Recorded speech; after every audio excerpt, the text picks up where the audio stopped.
Indian secular front waist Bengal state কমিটির পক্ষ থেকে বিশেষ বার্তা। বর্তমান সময়ে একদিকে কেন্দ্রের ফ্যাসিস্ট সরকার, ঠিক সাথে সাথে আমাদের রাজ্যের আপাদমস্তক দুর্নীতিগ্রস্ত যে সরকার চলছে, এর বিরুদ্ধে পশ্চিমবাংলার মানুষ পরিত্রাণ পেতে চাইছে।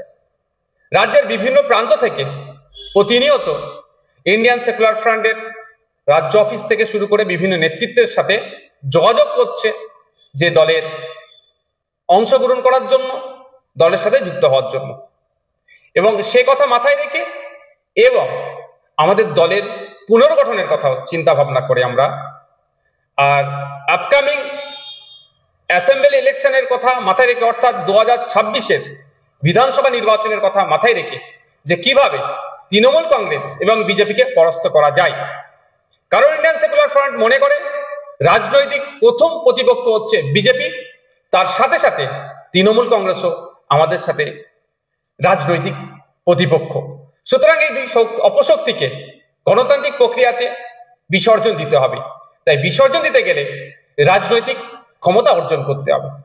তো রাজনৈতিক ক্ষমতা অর্জন করার মূল উৎস হচ্ছে বুথ। সেই বুথকে শক্তিশালী করার জন্য, বুথ কমিটি তৈরি করার জন্য, সেই বুথের মানুষকে ঐক্যবদ্ধ করার জন্য আমরা পার্টির পুনর্গঠন প্রক্রিয়া শুরু করতে চলেছি। সেই লক্ষ্যে ইন্ডিয়ান সেকুলার ফ্রন্টের স্টেট কমিটি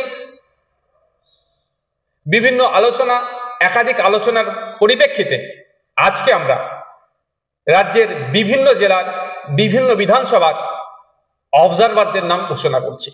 এই অবজারভারদের মাধ্যমে আমরা বুথ স্তর থেকে শুরু করে বিধানসভা স্তর পর্যন্ত পার্টির পুনর্গঠনের কাজ আমরা করব। যে পুনর্গঠনের মাধ্যমেই 2026-এ বিধানসভা নির্বাচনে আমরা গণতন্ত্রকে রক্ষার লড়াই, বিজেপি এবং তৃণমূলকে হারানোর লক্ষ্যে আমরা ঝাঁপিয়ে পড়ব। আমরা এখন রাজ্যের বিভিন্ন জেলার যে অবজারভার যারা আছেন তাদের নাম ঘোষণা করব। ইন্ডিয়ান সেকুলার ফ্রন্টের পক্ষ থেকে যে সমস্ত দায়িত্বশীল মানুষদের হাতে অবজারভারের দায়িত্ব বা পর্যবেক্ষকের দায়িত্ব আমরা অর্পণ করেছি, প্রাথমিক পর্যায়ে অর্থাৎ যারা দায়িত্ব নিয়ে এই কাজটি সম্পূর্ণ করবেন, প্রথম পর্যায়ের ঘোষণা আজকে আমরা করছি। খুবই তাড়াতাড়ি আমরা দ্বিতীয় পর্যায়ের বিধানসভার নাম, বিধানসভার নম্বর এবং সাথে সাথে কারা পর্যবেক্ষকের দায়িত্ব পালন করছেন সেটা আমরা ঘোষণা করব। আমরা প্রথম পর্যায়ের আজকে ঘোষণা করছি। কুচবিহার জেলার দক্ষিণ বিধানসভার পর্যবেক্ষক হিসাবে আমরা মোহাম্মদ শাহিনুর হক ও বাপি আলমকে দায়িত্ব দিয়েছি। আলিপুরদুয়ার জেলার কালচিনি বিধানসভাতে আমরা রাকেশ তামাং, ফারিজুল ইসলাম দায়িত্ব দিয়েছি। জলপাইগুড়ি জেলাতে নাগরাকাটা বিধানসভার রাষ্ট্রিক বড়াইককে আমরা দায়িত্ব তুলে দিচ্ছি। উত্তর দিনাজপুর জেলার করণদিঘি বিধানসভার অধ্যাপক বাপি সরেন ও আবু বক্কর সিদ্দিককে এই দায়িত্ব আমরা অর্পণ করছি। ইটাহার বিধানসভায় আনোয়ার হোসেন সাহেব এই দায়িত্ব পাচ্ছেন।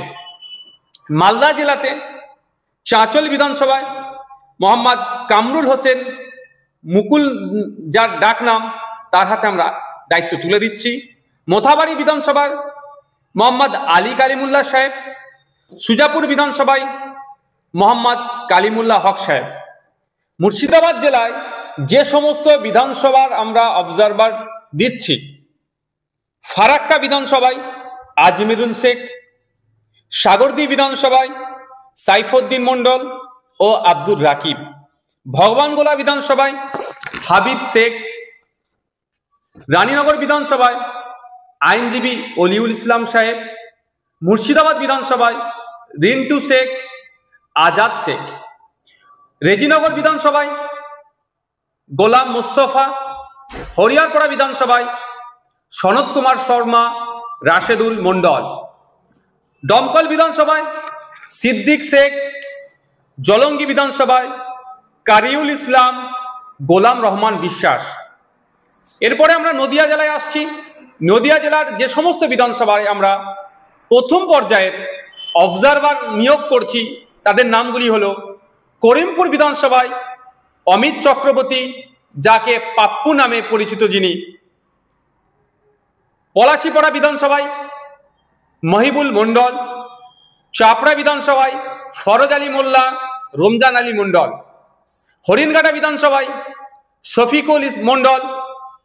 এরপরে আমরা আসছি উত্তর 24 পরগনা জেলার বাগদা বিধানসভায় বাকিবিল্লা মণ্ডল; বনগাঁ উত্তর বিধানসভায় রানা মুখার্জি; বাদুরিয়া বিধানসভায় মোহাম্মদ কুতুবুদ্দিন ফাতেহি; হাবড়া বিধানসভায় সাবির আলী মণ্ডল; অশোকনগর বিধানসভায় তাপস ব্যানার্জি; আমডাঙ্গা বিধানসভায় বিশ্বজিৎ মাইতি; মধ্যমগ্রাম বিধানসভায় আইনজীবী মোহাম্মদ জামির হোসেন; দেগঙ্গা বিধানসভায় শামসুর আলী মল্লিক; হাড়োয়া বিধানসভায় আইনজীবী পিয়ারুল ইসলাম সাহেব; সন্দেশখালী বিধানসভায় আইনজীবী পৃথিরাজ বিশ্বাস ও মফিজুল মোল্লা সাহেব; বসিরহাট উত্তর বিধানসভায় মোহাম্মদ মুসা কালিমুল্লাহ।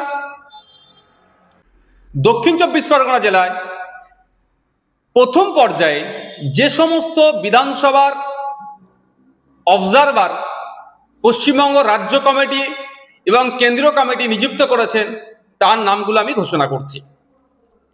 গোসাবা বিধানসভার ক্ষেত্রে প্রশান্ত নায়েক; কুলতলি বিধানসভার ক্ষেত্রে শহীদুল ইসলাম মোল্লা; পাথর প্রতিমা আব্দুল গফফার মোল্লা।